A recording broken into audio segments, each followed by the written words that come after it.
Alright, so we are heading, just leaving Mutrah here in Oman. I'm heading up to Jabreen Castle. It's about 2 hours up into the mountains. So I'm going to have a look at a couple of castles and some forts up there. I'm staying at a place tonight called Mutrah up in the mountains. So yeah, so we're on our way. We're in 500 metres, keep right to continue on Route 1. There you go, 500 metres, keep right.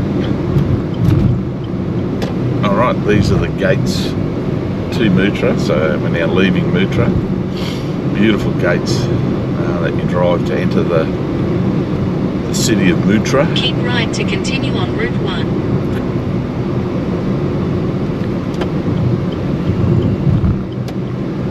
Yeah. Beautiful Continue here in on Oman. Route 1 for 6 kilometres. Yeah, it's beautiful here in Oman. The gardens and lawns, it's very clean. Yeah, lovely to drive in, place to drive. So, yeah, onward we go. So the speed zone here is 120 k's. I think that's more of an indication of what you can do rather than what you can do, because there's people doing a lot more than that. And there's a fair bit of traffic. It's not like it's pardon me. It's not like it's open freeway. It's lanes coming in, exits coming in, exits going out. But anyway.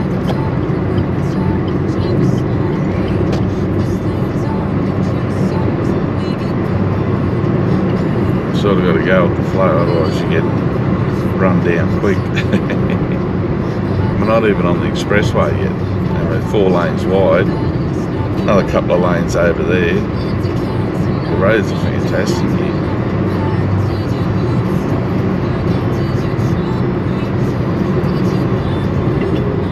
There's... Alright, so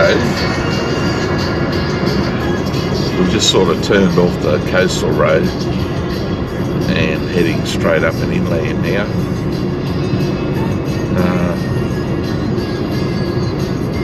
Yeah, still good roads, nice and wide, plenty of lanes.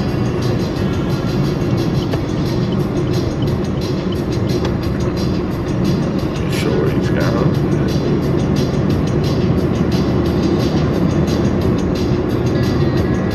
Yeah, so Mutrah is where we're going.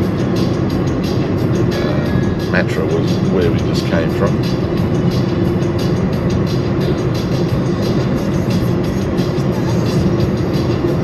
Already 40 degrees, 42 degrees outside. It's 8:30 in the morning. It's 42, so she is stinking hot. Alright, so we're sort of heading up into the mountains now on the freeway. What have we got? 1, 2, 3, 4, 5 lanes. 120k an hour speed limit. Yeah, beautiful roads, very few traffic lights, a lot of sort of bypasses around intersections and all that sort of stuff. Yeah, great place to drive. Geez, the landscape's absolutely stunning. Big rocky outcrops.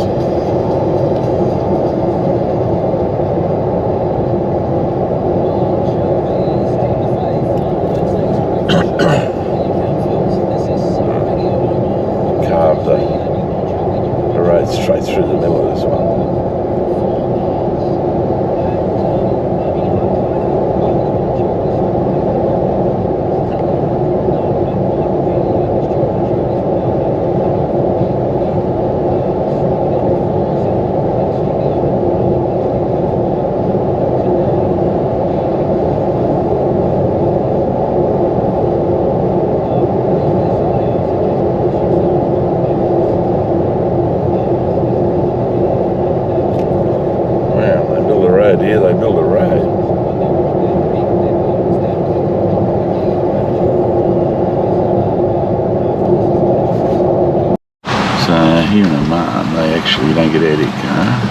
fueling. You can use your card here. I must have the machine here, so give your window a clean. Well, almost a clean.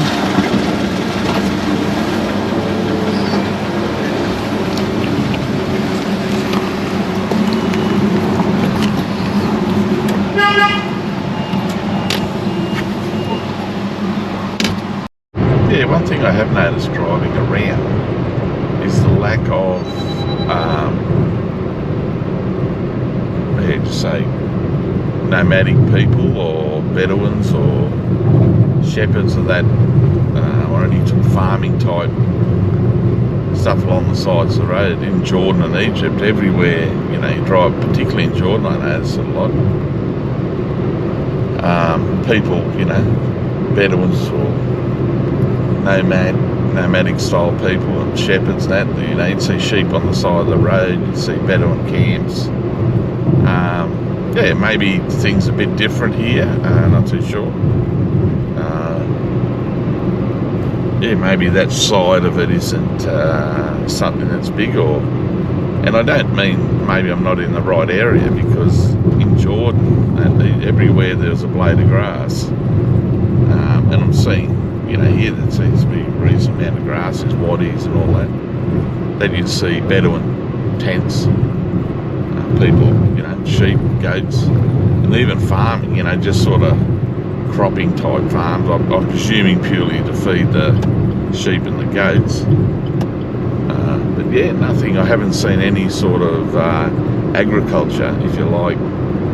Yeah, maybe I'm not in the right part of the country. Maybe it's too hilly here. Then again, in Jordan it's hilly. So yeah, I'm not too sure whether we'll see when we get up, sort of up to Nizwa, where we're up on the plateau, sort of up the top there a bit better in the mountains, whether you see it there or not. But yeah, some of these rock formations are unbelievable. Just rip straight up out of the ground, go straight up.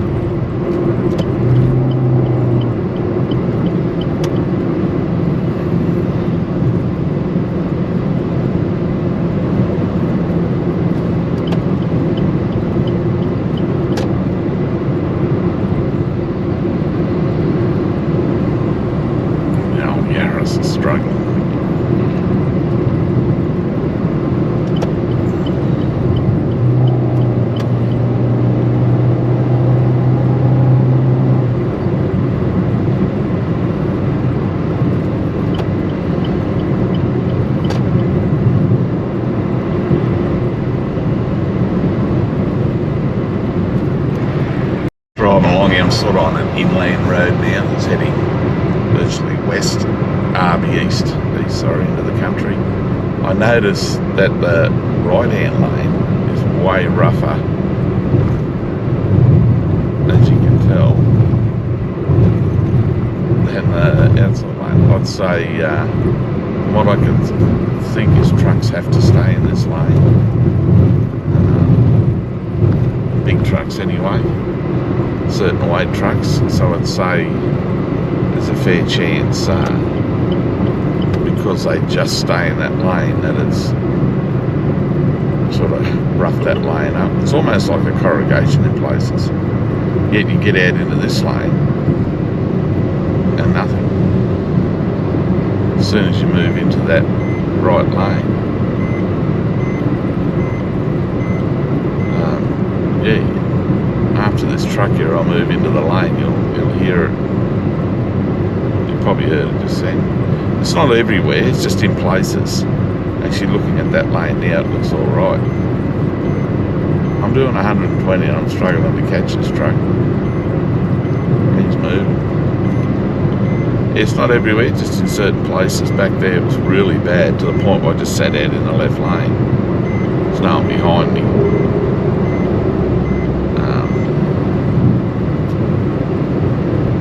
So I'll go into the right lane now. Yeah, it's not so bad here.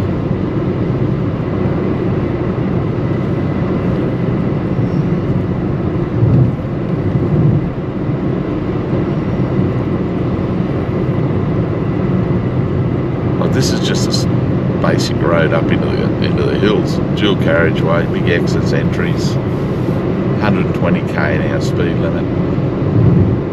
You know, you die for roads like these in Australia. It's an interesting bit of information on this car. So the number plate is saying, the fellow's telling me it's worth about 4 times the value of the car. The number plate on this car is 67. So like in Australia, if you had a number plate 67, it'd be quite expensive.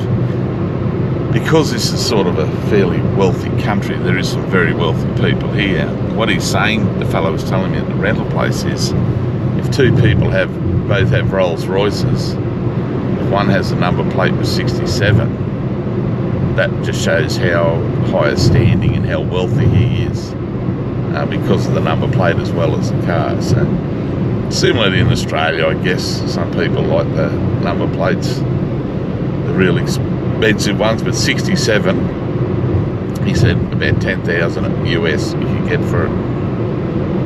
So yeah, interesting. Also in Jordan, I think it was. See how there's light poles down the middle of the road here, about every 50 metres. These roads are lit up like daylight at night. You see them everywhere, particularly these inland roads.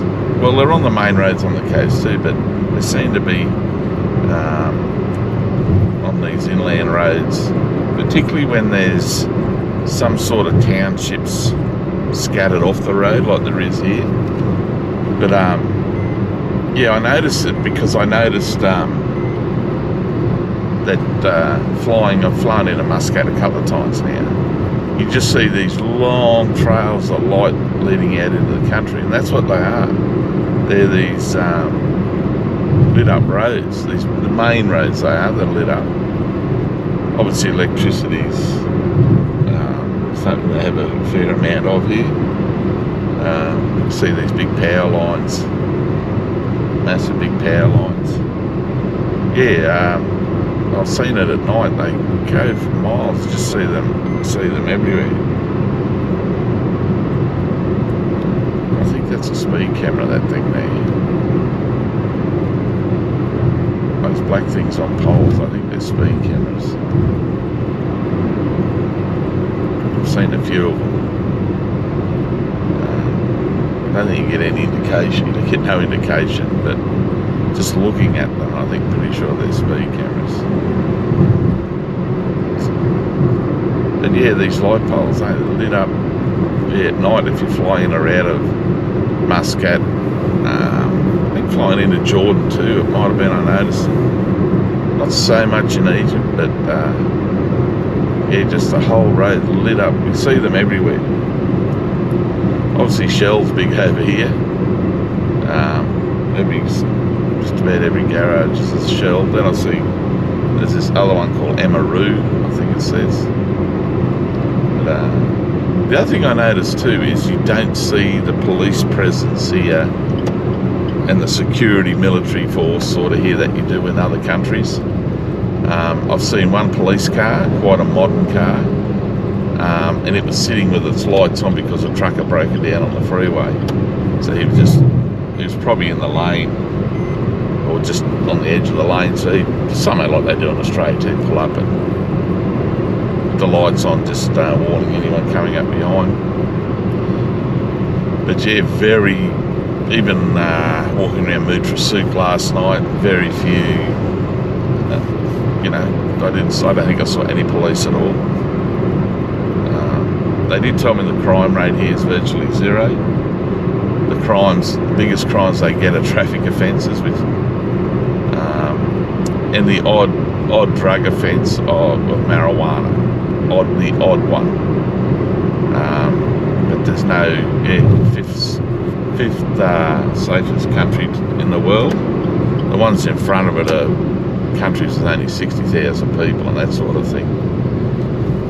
So yeah, very clean. When you're in the city there, coming out this morning, there's blokes on the side of the road with brooms sweeping the gutters and hosing the green, you know.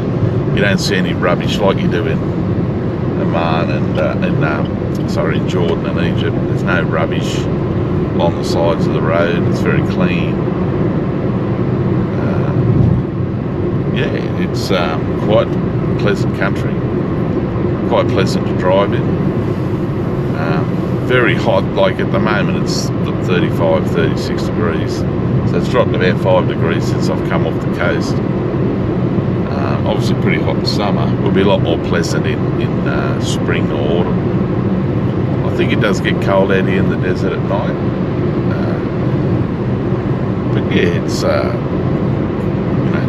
obviously the driving conditions are fantastic. You don't see any old banged up cars here either, like you do in Jordan and Egypt. Cars here are all, Toyota seems to be the car of choice, or Mercedes or Rolls Royce. Everyone's got a Toyota, from a Yaris to a Camry to a lot of hybrids, some Teslas. I think that reflects the wealth of the country too. It's quite a wealthy country from what I can gather. Anyway, yes. Wow, it's one big mosque. It's huge. Not too often out in away from the major cities that you see big mosques like that. Wow, look at it. That is massive. I think the speed limit's changed here. Oh no, it's still under 20.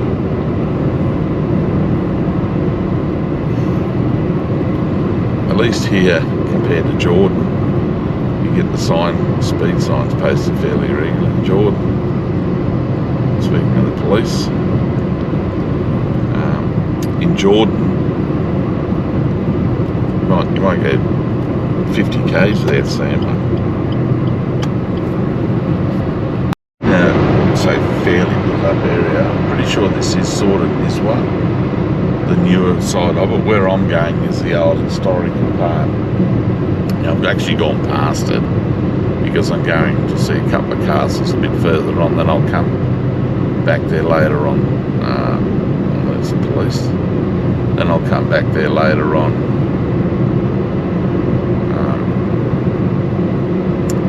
stay the night in the old part of Nizwa.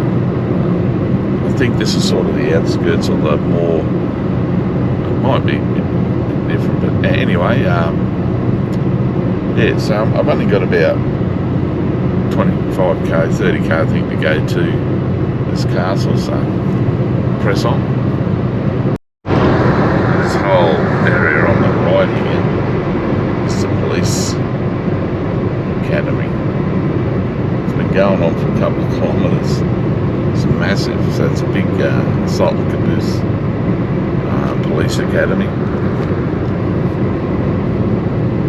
Huge big buildings back there, you know. But obviously training ground in there. This is on the right.